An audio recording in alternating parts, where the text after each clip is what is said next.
Hello there, YouTube friends. How's everyone doing today? Day 25 of social distancing for me here in Edmonton, Alberta, Canada. I'm Chad, the Canadian introvert. Just sitting in my car here, just got back from my walk around the park that I do daily. A lot more people around and out today, so a little harder for me to record and not look crazy, I guess. Always concerned that someone's gonna think I'm crazy.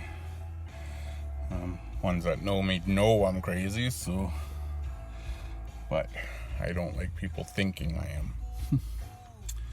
So I thought I would just record a quick message in my car and see what everybody's doing to pass the time during their social distancing and you know, for me it's taking my walks daily, usually for a couple hours, and tracking through the snow and checking up on the squirrels. Yes, I just touched my face. What have you guys been doing? What have kept you guys entertained? Little bit more of a better day today. Blue skies. Still a little chilly. I think it's -1 or 2 Celsius. A little different than it was yesterday, where when I recorded it was -5 and windy, and probably about half an hour after I got back home from my walk it was a blizzard outside. So we got some fresh snow on the ground today, so tracking through the snow, making some new tracks in the snow so I don't have to continually walk through knee-deep snow. If I keep the tracks worn down and compact, it seems to be nice.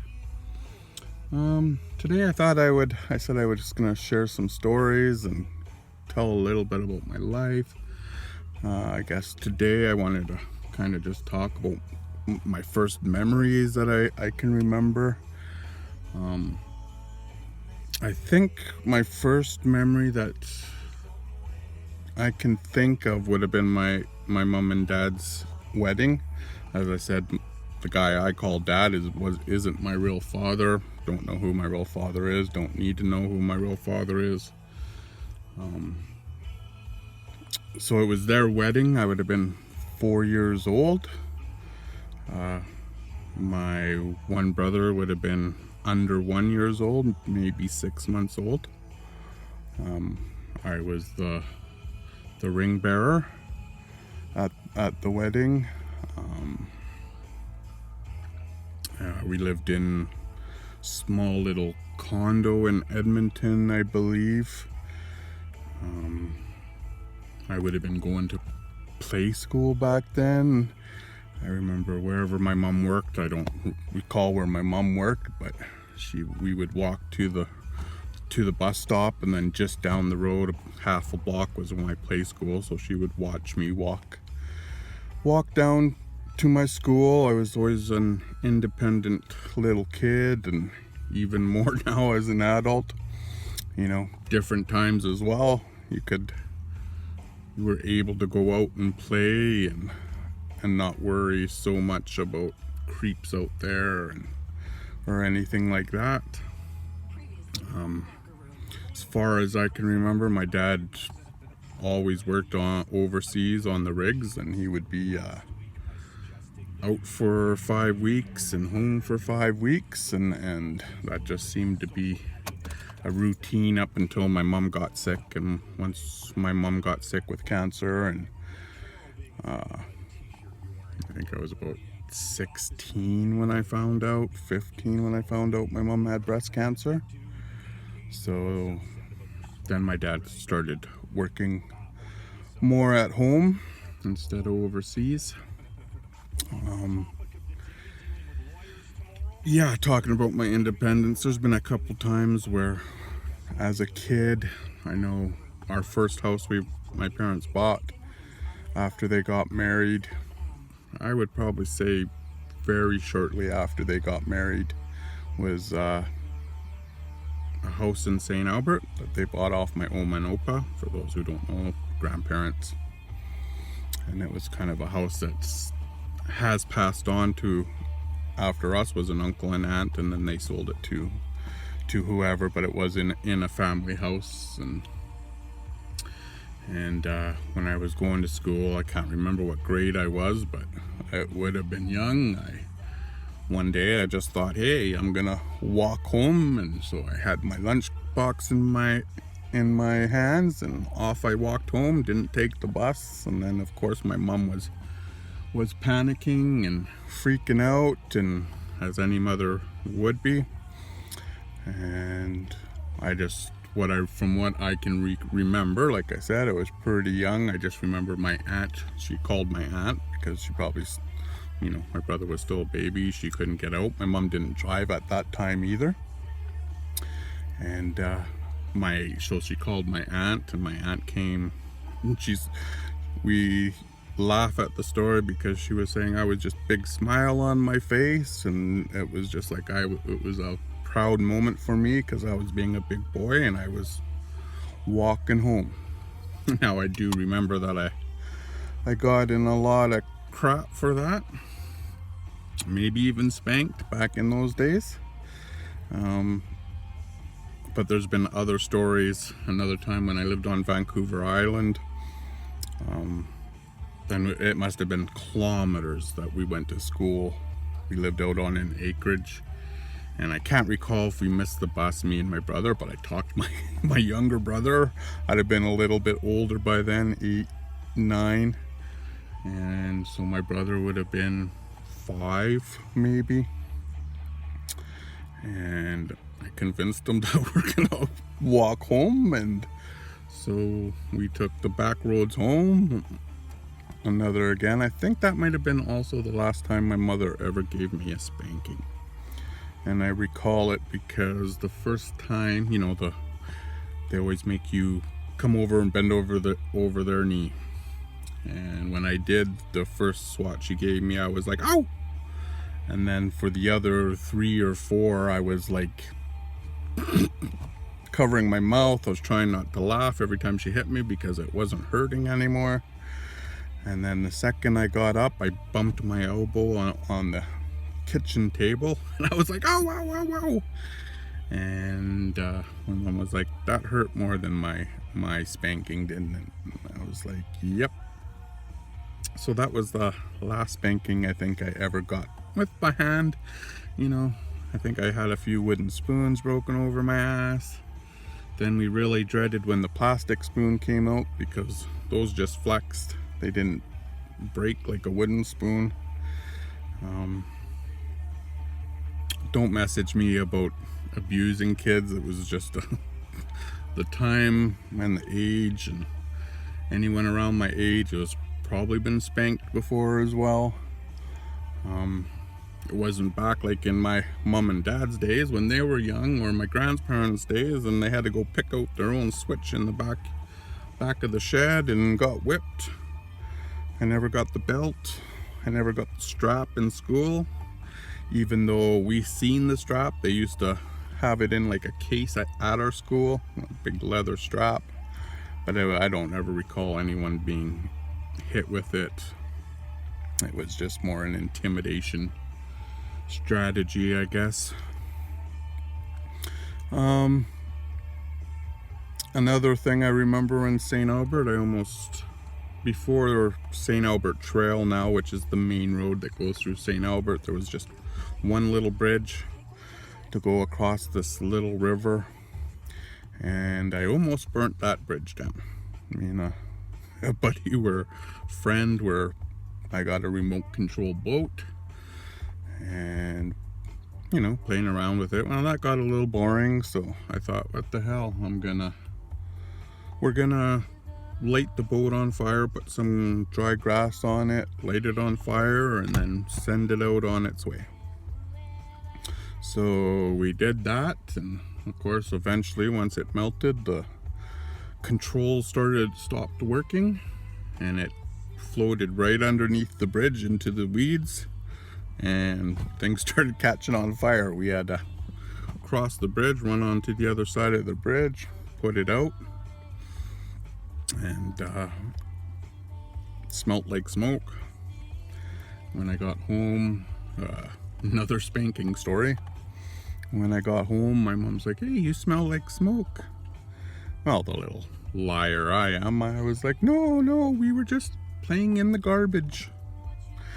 And that all worked fine and dandy, you know. She kind of accepted it, I guess, from what I recall, until my friend's mother called and was like, "Hey, I just found out that my son and your son were playing with fire and almost burnt the St. Albert Bridge down." And yeah, so I got spanked there.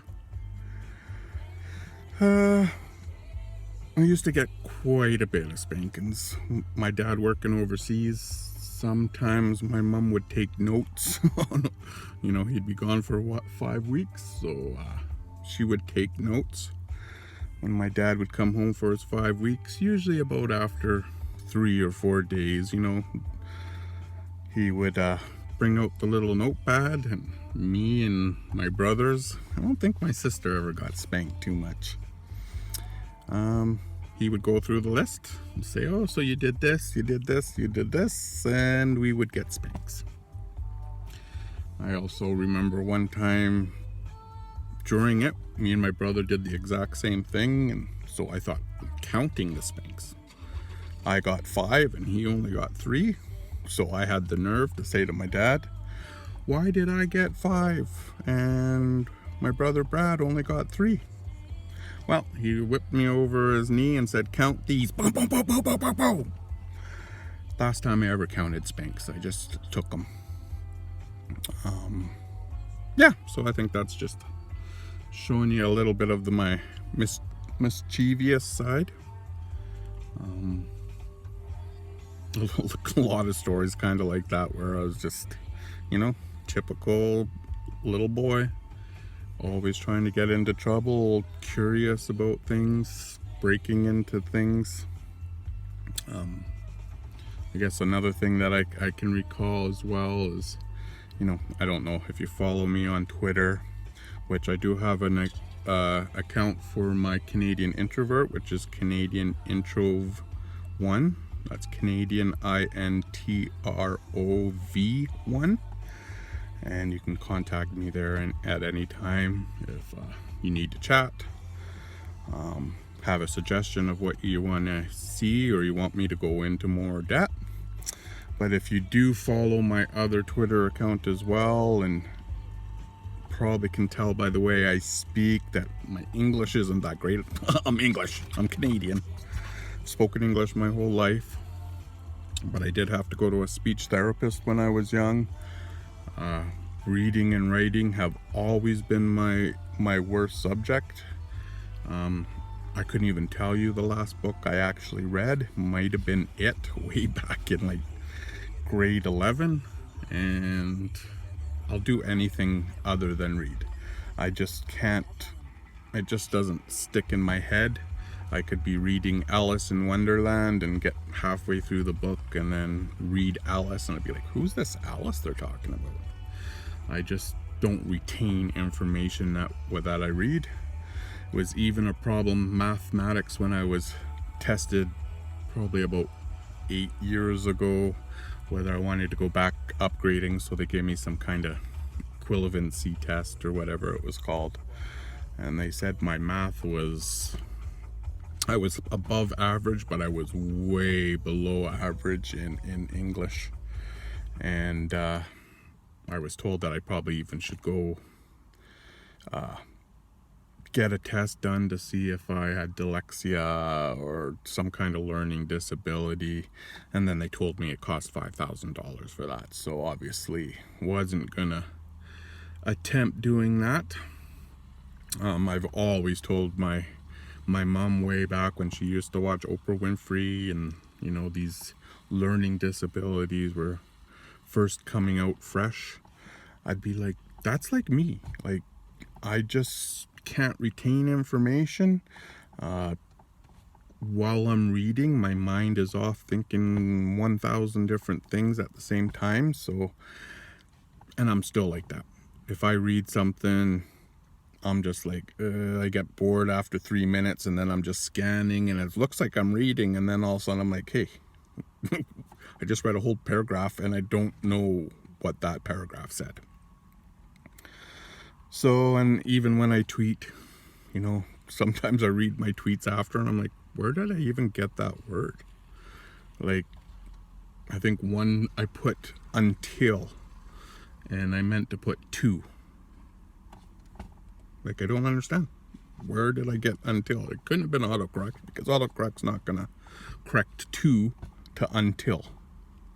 So it's just how my brain works. I'm more of a thinker. I've always thought I would invent something, which I will get into a story about an invention that I did come up with. And if I wasn't such a procrastinator and got out there and just did it, who knows, I could have been multi-millionaire. Not only did they take my idea, they took the person that I even said that I would get to endorse it. And crazy. Maybe I'll tell that one next time. I'm trying to think what the actual product name is, or I would tell it now. But yeah, so I just wanted to give you guys a little bit of more of a story about me, a couple more stories, ideas, and in my younger days. This is the whole point, is for me to express more of who I am, what brought me to where, you know, I'm nervous about seeing people. I'm nervous about what people are thinking about me, like especially now that I haven't been working for a couple of years and just getting off an injury. What really kept me inside sheltered was because someone would look at me and I'd be thinking, that guy just thinks I'm a bum. That guy thinks that I'm not a man. You know, he knows that I can't support myself. And that was something that my dad ingrained in my head, or whatever the word I'm looking for, I don't know. So, you know, keep safe, keep healthy, keep inside, talk to someone if you need the help. I'm available anytime unless I'm sleeping, but I will get back to you as soon as I can if you do message me. If not, there's helplines, there's friends, there's family for most, but the most important is you're not alone, and together we can get through this. I'm gonna sign off for now. If you liked the video, please don't forget to like, subscribe, set so that you get notifications for my next video, and I'll talk to you guys later. Have a good one.